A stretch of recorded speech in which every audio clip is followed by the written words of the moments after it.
everyone, I just wanted to give you a couple of exercises to start working on your shifting in your handstands, okay? So I'm talking about shifting into one shoulder, eventually leading up to training our one-arm handstands.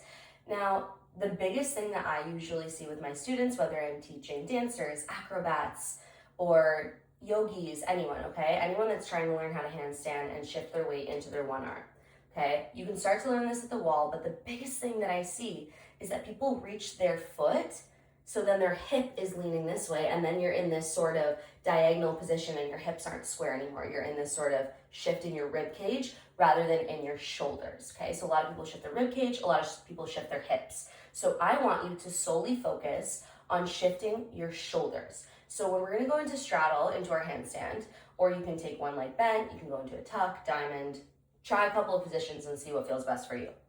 If you're in the straddle position, which is how I'm gonna do it today, then I want you to think of oblique side crunching rather than shifting your foot farther away from your hips, okay? So, first things first, you're gonna kick up into your straddle handstand. You can kick up however you want. Now, watch if I lean my hip, I'm a little close to the wall, sorry. If I lean with my foot, okay, then I'm leaning like this, and then I'm just automatically gonna fall out, or I'll cartwheel out, okay? So watch one more time. If I do it this way and I lean with my hip, I'm gonna lean this way or this way. I'm leaning, leaning, leaning. It brings me to the side, so I cartwheel out automatically, okay? Now, if I'm here and I can reach all the way up into my straddle, okay? I reach into my straddle and I focus on side bending, oblique crunch, and I'm thinking of my hip and ribs coming together like a true oblique crunch as you would on the floor, okay? Now I think of shifting my weight. I'm in my right side, so I'm shifting my right ear towards my right arm. As I do that, I can tent my left hands and press a little bit more out of my shoulders, and now everything should be over top of my right shoulder, okay? Good. Other side. Amazing. Okay, cool. Now, going to the left, same thing. Hands stand up.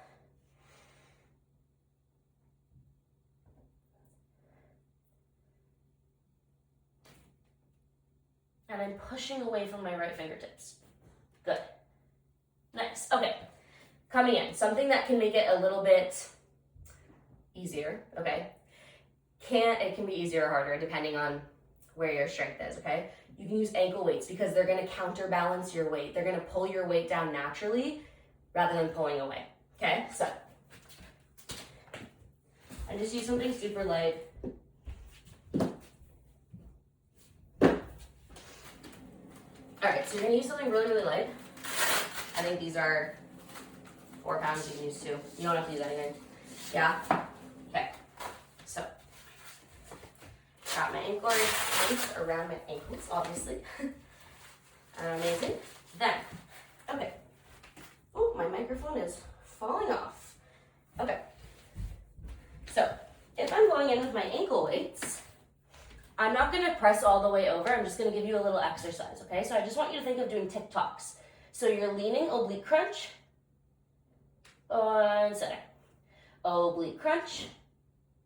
And if you notice, from my straddle position, I'm not sinking like this and letting my legs bend, relaxing my glutes. I'm engaging everything, stretching it long. So I go long and then I crunch. And depending on how flexible you are in your side, me, I'm super open, so I can go a little bit lower maybe. Maybe even touching at some point. Always pressing through the shoulders. Try to keep your back nice and straight.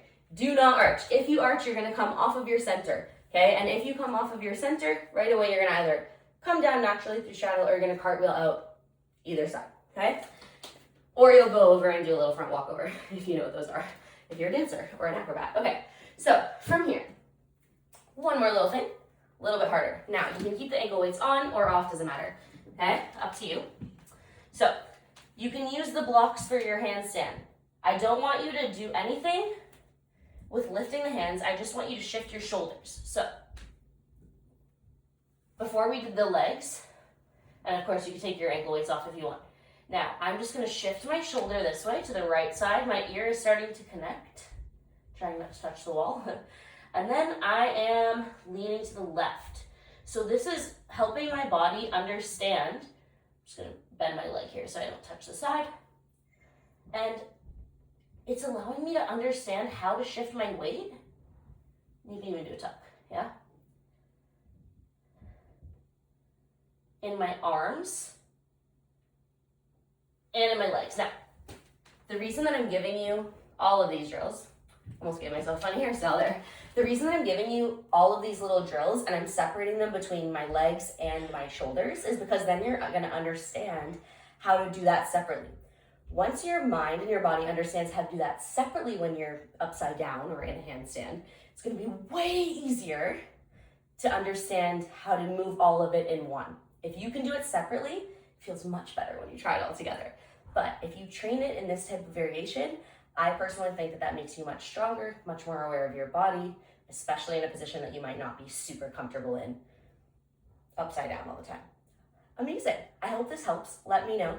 And I can't wait to see your videos. Have a great day.